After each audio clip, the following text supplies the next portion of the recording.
એક હતો કાનજી નામનો ખેડૂત. કાનજીનું ખેતર નાનું અને એમાંય પાક સારો ઉતરે નહીં. ગરીબી એવી કે કાનજીને દિવસ રાત ચિંતા સતાવતી. પેટીયું રડવું મુશ્કેલ હતું. કાનજીના ઘરમાં એક ડોશીમાં અને એક જુવાન દીકરી હતી. દીકરીનું નામ રાધા. રાધા રૂપાળી એવી કે ગામની બીજી છોકરીઓ એની આગળ ઝાંખી પડે. પણ રાધાની સુંદરતા ભૂખ થોડી મિટાવે. કાનજી પાસે એક ગાય હતી. નામ એનું ગંગા. ગંગા ઓછું દૂધ આપતી, પણ કાનજી એને પોતાની દીકરીની જેમ સાચવતો. ગંગાના કારણે જ કાનજીના ઘરમાં દૂધ છાશ જોવા મળતા. કાનજી સવાર સાંજ ગંગાની સેવા કરતો. એને ખબર હતી કે ગંગા વગર એના ઘરનો ચૂલો પણ સળગશે નહીં.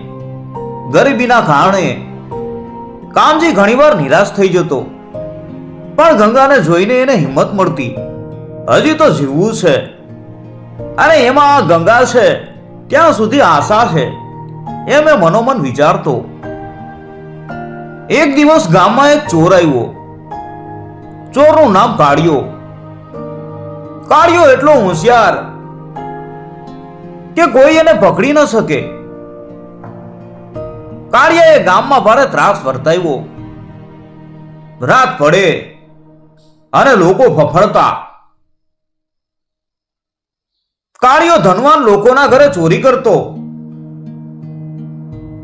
પણ ગરીબોને પણ છોડતો નહીં. કાનજીના ઘરમાં તો કઈ હતું નહીં. પણ એક રાત્રે કાળિયો કાનજીની ગાય ગંગાને ચોરી ગયો. સવારે કાનજી જાગ્યો અને ગાયને ન જોઈ એટલે એના પગ નીચેથી જમીન સરકી ગઈ. એણે આખા ગામમાં શોધ કરી, પણ ગંગાનો ક્યાંય પતો લાગ્યો નહીં. કાનજી રડવા માંડ્યો. હવે શું થશે? ગંગા વગર મારું જીવન કેમ ચાલશે?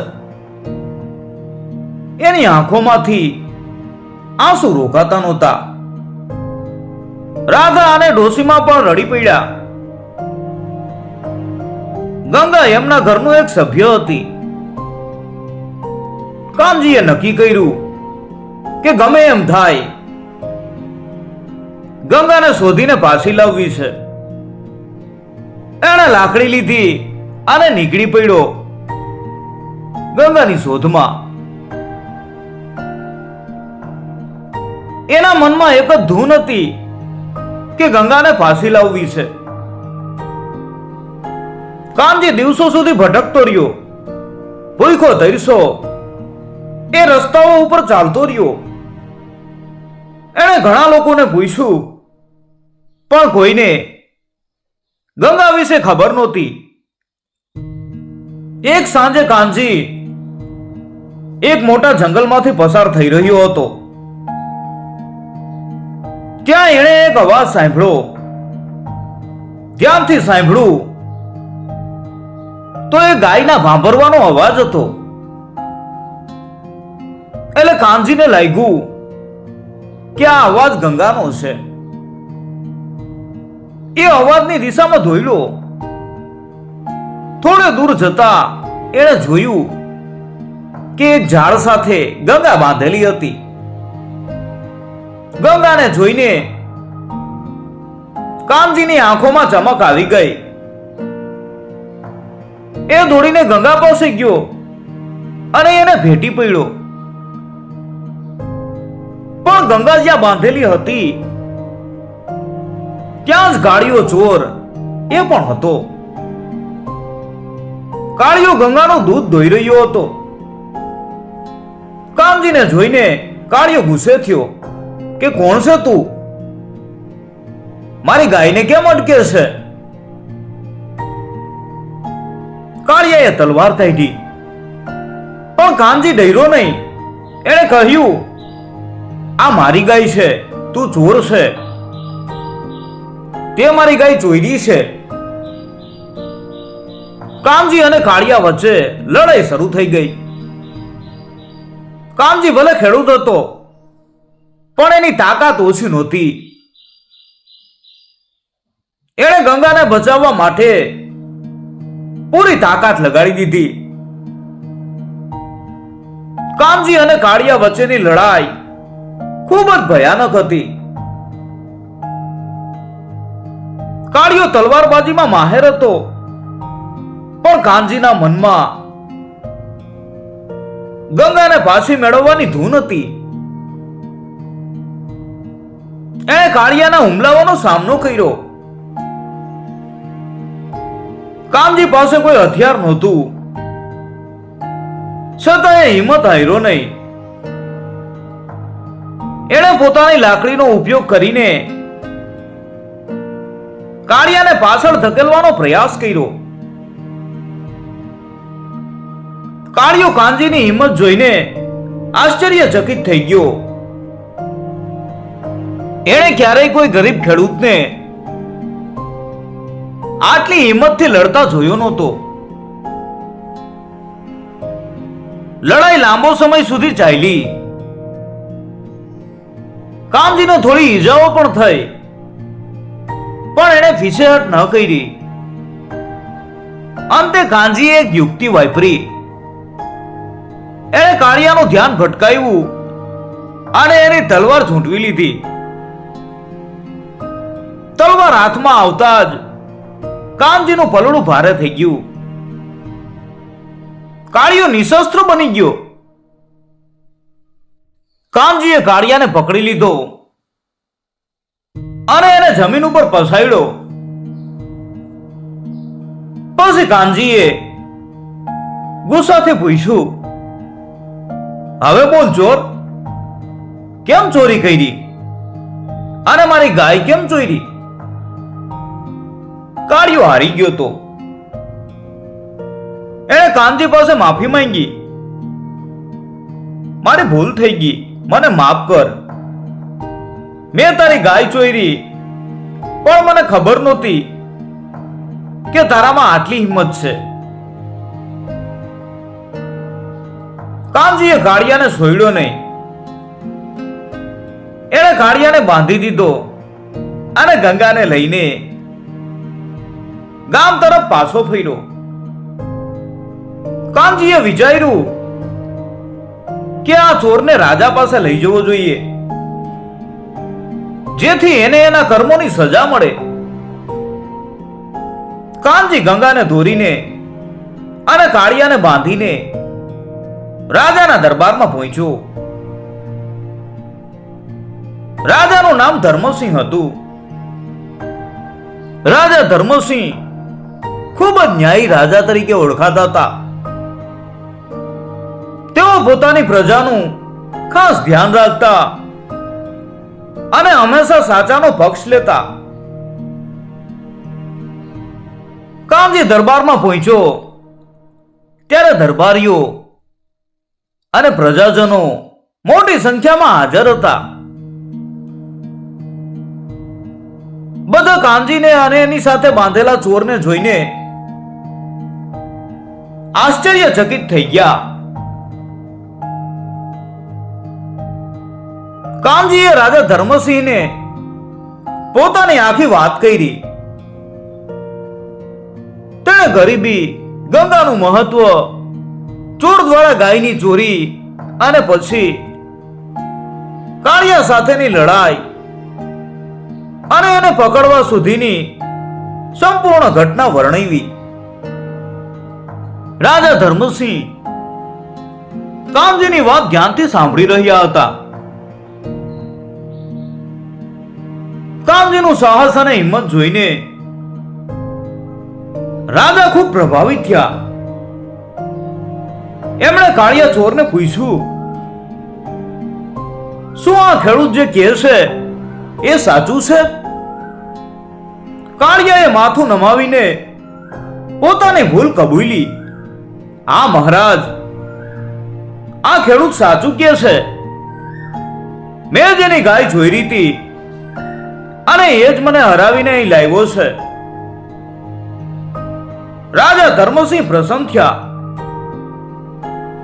એમણે કાનજીની પ્રશંસા કરી અને કહ્યું, હે ખેડૂત, તે જે પરાક્રમ કર્યું છે એ ખરેખર પ્રશંસનીય છે.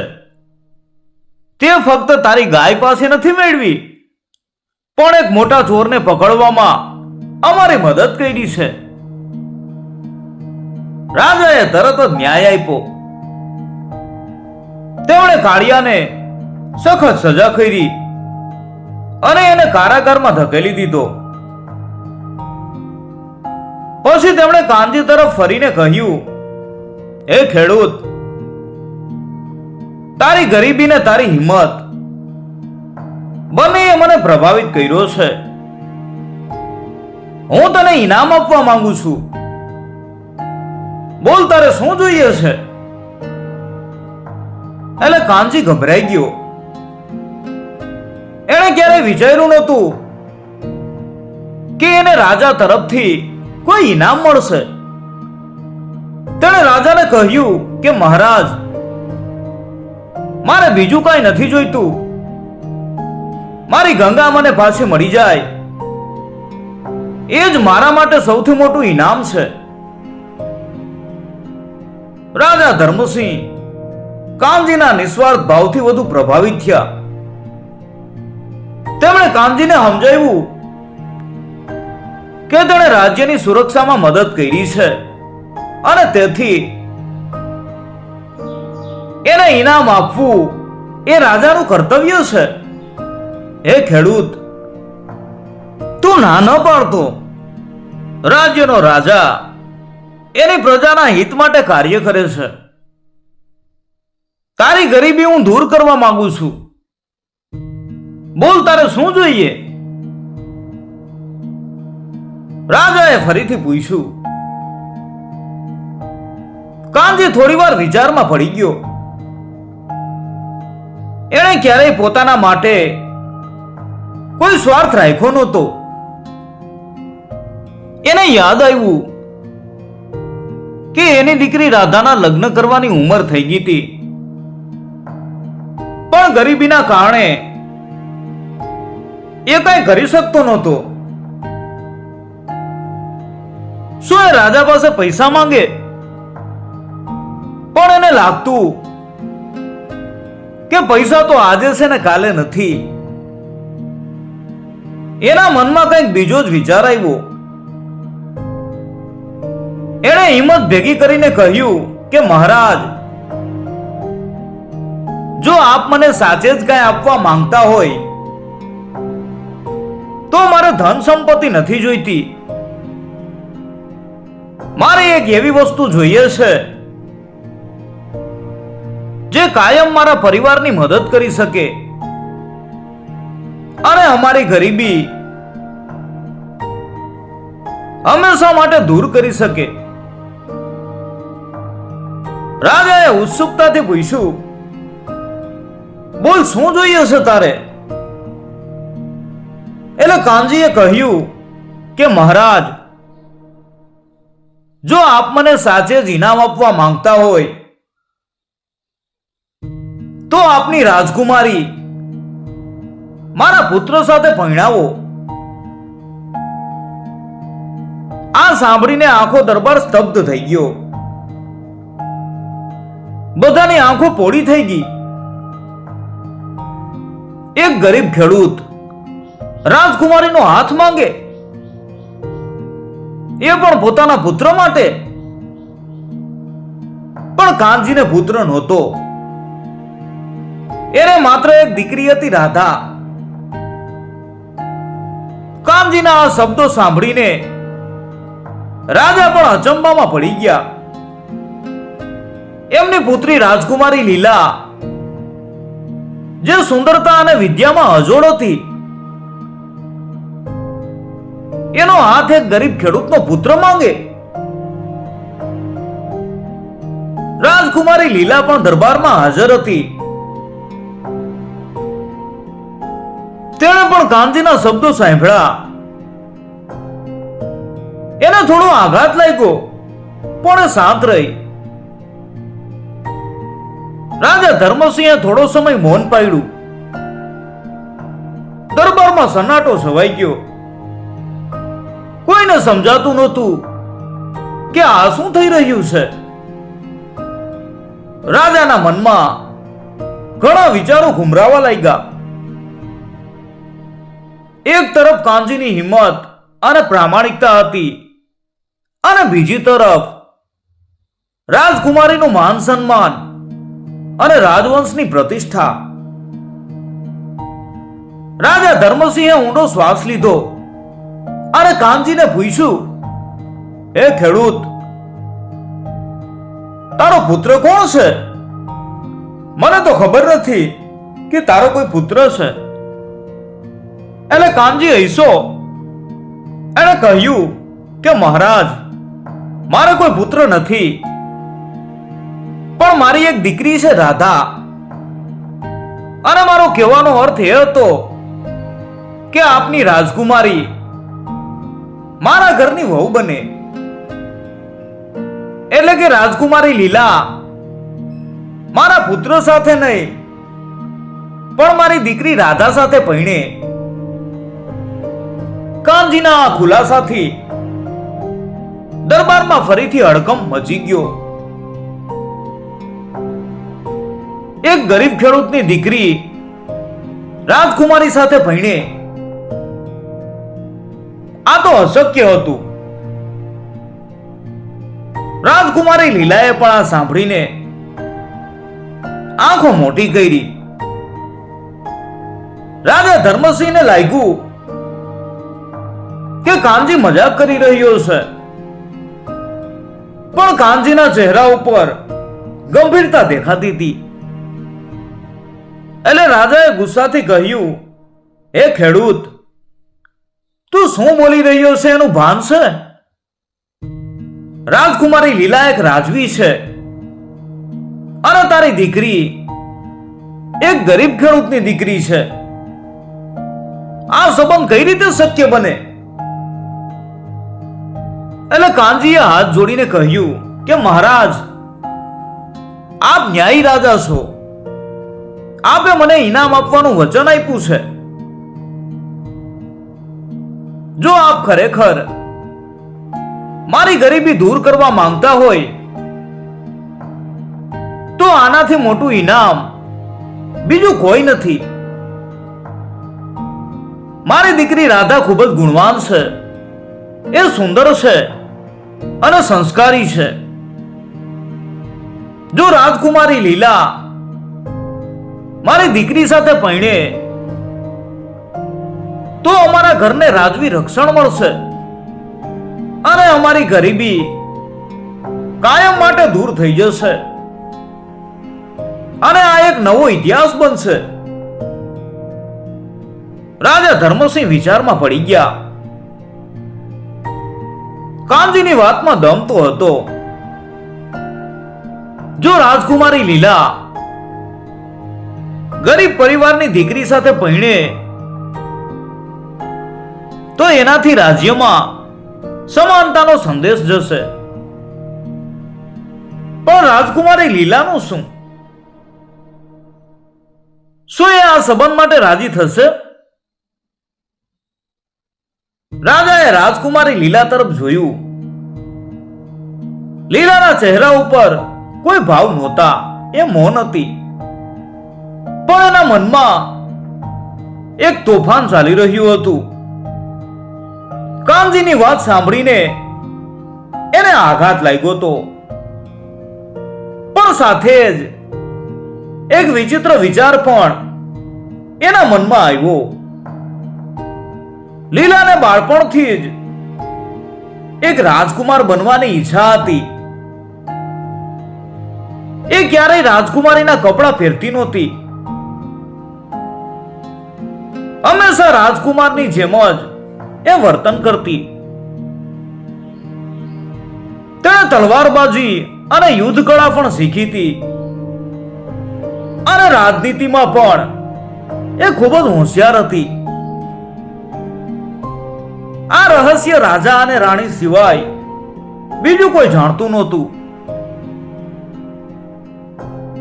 લીલાને ક્યારેય કોઈ રાજકુમાર સાથે લગ્ન કરવાની ઈચ્છા નહોતી. એને લાગતું હતું કે એ કોઈ રાજકુમાર સાથે પરણીને બંધનમાં બંધાઈ જશે. એને સ્વતંત્રતા જોઈતી હતી અને રાજ્યનો વહીવટ કરવાની એને ઈચ્છા હતી. કાનજીના પ્રસ્તાવથી એને એક અનોખો માર્ગ મળ્યો એવું એને લાગ્યું. જો એ એક ખેડૂતની દીકરી સાથે પરણે તો એને કોઈ રાજકીય દબાણ નહીં રહે અને તે પોતાની મરજી પ્રમાણે જીવી શકશે. લીલાએ ધીમેથી રાજા તરફ જોયું અને કહ્યું કે પિતાશ્રી, મને આ સંબંધ મંજૂર છે. આ સાંભળીને આખો દરબાર ફરીથી સ્તબ્ધ થઈ ગયો. રાજા ધર્મસિંહ પણ આશ્ચર્યચકિત થઈ ગયા. એમણે ક્યારેય વિચાર્યું નહોતું કે લીલા આટલી સહેલાઈથી માની જશે. રાજાએ કહેવાનો પ્રયાસ કર્યો કે લીલા, તું શું બોલી રહી છે એનું તને ભાન છે? તું એક રાજકુમારી છે. લીલાએ તેમને વચ્ચેથી જ રોકીને કહ્યું કે પિતાશ્રી, મને ભાન છે અને મને આ સંબંધ મંજૂર છે. મેં બાળપણથી જ કોઈ રાજકુમાર સાથે લગ્ન કરવાની ઈચ્છા નથી કરી. મને હંમેશા લાગતું હતું કે હું કોઈ બંધનમાં નહીં બંધાવ. આ ખેડૂત કાનજી, તેણે જે હિંમત બતાવી છે એ ખરેખર પ્રશંસનીય છે. એની દીકરી પણ ગુણવાન જ હશે અને જો હું એની દીકરી સાથે પરણીશ તો રાજ્યમાં એક નવો સંદેશ જશે, સમાનતાનો. રાજા ધર્મસિંહને એમની પુત્રીના વિચારો ઉપર ગર્વ થયો. તેમણે લીલાના નિર્ણયને માન આપવાનું નક્કી કર્યું. તેમણે કાનજી તરફ ફરીને કહ્યું, હે ખેડૂત, મારે તારી દીકરી રાધા જોવી છે. જો એ ખરેખર રાજકુમારી લીલાને લાયક હશે તો હું આ સંબંધ માટે રાજી છું. કાનજીની ખુશીનો પાર ન રહ્યો. એણે હાથ જોડીને રાજાનો આભાર માન્યો. પછી એણે ગંગાને સાથે લીધી અને ઝડપથી પોતાના ગામ તરફ પાછો ફર્યો. ગામમાં પહોંચીને એણે રાધા અને ડોસીમાને આખી વાત કરી. રાધા આ સાંભળીને શરમાઈ ગઈ, પણ ડોસીમા ખૂબ જ ખુશ થયા. એમને લાગતું હતું કે આ સપના જેવું છે. બીજા દિવસે કાનજી રાધાને લઈને રાજમહેલમાં આવ્યો. રાધા ખૂબ જ સુંદર અને નમ્ર હતી. એણે રાજકુમારી લીલાને જોતા જ હાથ જોડીને પ્રણામ કર્યા. રાજકુમારી લીલાએ રાધાને ધ્યાનથી જોઈ. એને રાધાની સાદગી અને નમ્રતા ગમી. રાધા પણ લીલાની સુંદરતા અને તેજસ્વીતાથી પ્રભાવિત થઈ. રાજા ધર્મસિંહે બંને દીકરીઓ સાથે વાત કરી. એમને લાગ્યું કે રાધા ખરેખર ગુણવાન છે અને લીલા સાથેનો એનો સંબંધ ખૂબ જ સારો રહેશે. રાજાએ આ લગ્નને મંજૂરી આપી.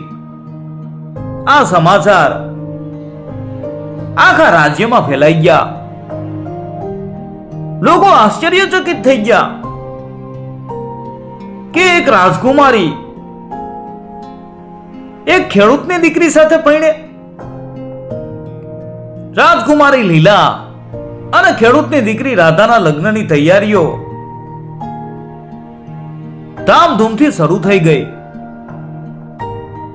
આ લગ્ન કોઈ સામાન્ય લગ્ન નહોતા. આ એક એવા લગ્ન હતા જે સમાનતા, ન્યાય અને રાજાના વચનનું પ્રતીક હતા. આખા રાજ્યમાં ઉત્સાહનો માહોલ હતો.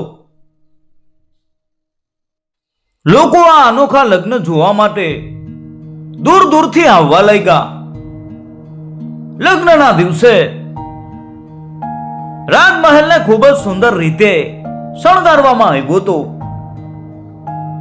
રાજકુમારી લીલા રાજકુમારના પોશાકમાં સજીને આવી હતી.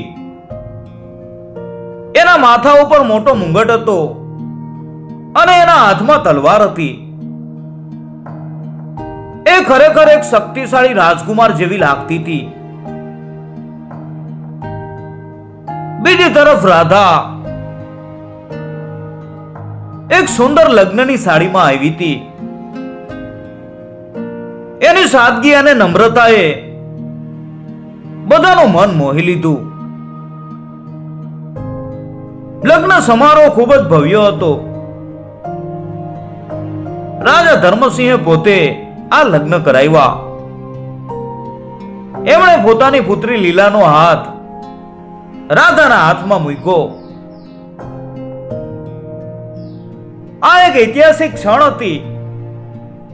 આ ક્ષણે એક રાજવી અને એક સામાન્ય ખેડૂત પરિવાર, આ બંને વચ્ચેનો ભેદભાવ મટી ગયો હતો. રાજાએ આ લગ્ન દ્વારા સાબિત કરી બતાવ્યું કે એમના માટે ન્યાય અને સમાનતા સૌથી ઉપર છે. લગ્ન પછી રાજકુમારી લીલા અને રાધા રાજમહેલમાં સાથે રહેવા લાગ્યા. રાજકુમારી લીલાએ રાધાને રાજ્ય વહીવટમાં મદદ કરવાનું શીખવ્યું. રાધા પણ ખૂબ જ હોશિયાર હતી. એણે ઝડપથી બધું શીખી લીધું. રાજકુમારી લીલાએ પોતાની રાજકુમારીની ઓળખ છોડીને રાજાની જેમ જ રાજ્યનો વહીવટ કરવાનું શરૂ કર્યું. એણે પોતાની બધી શક્તિ અને જ્ઞાનનો ઉપયોગ રાજ્યના ભલા માટે કર્યો.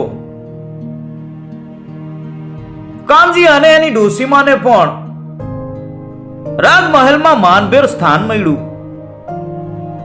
એમની ગરીબી કાયમ માટે દૂર થઈ ગઈ. કાનજી પોતાની ગાય ગંગા સાથે ખુશ હતો. એ વારંવાર ભગવાનનો આભાર માનતો કે ગંગા ચોરાઈ અને એ ચોરને પકડી શકાયો, જેના કારણે તેને આટલું મોટું ઇનામ મળ્યું. કાનજી અને એનો પરિવાર ક્યારેય પોતાના ભૂતકાળને ભૂલ્યા નહીં. તેઓ હંમેશા નમ્ર અને સેવાભાવી રહ્યા. કાળિયા ચોરને પણ આ ઘટનામાંથી બોધપાઠ મળ્યો. એણે જેલમાંથી બહાર આવ્યા પછી ક્યારેય ચોરી ન કરી. એક પ્રામાણિક જીવન જીવવા લાગ્યો.